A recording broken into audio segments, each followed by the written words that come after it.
Oh, we've been talking about it for months now.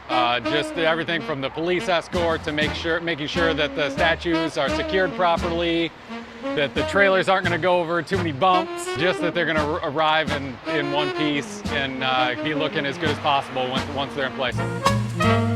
So each statue is about 2,000 pounds. Luckily, we got the right equipment out here. We got a big crane, we got a lane of traffic shut down. So we should be able to put them in place relatively quickly, maybe about an hour apiece. Oh, I'm thrilled by it. I knew we had a good plan coming in, but it's a completely different experience just walking down on the streets, getting your feet on the pavers and get a sense of the scale of the thing and how good it's going to look in front of the convention center. But I am excited. I mean, we've had a lot of ribbon cuttings and we've had groundbreakings, but nowhere have we had anything really happen like this. When Brett decided, recommended that they be 9 feet tall, he was thinking about the scale of the building and that you had to be that big in order for them to stand out.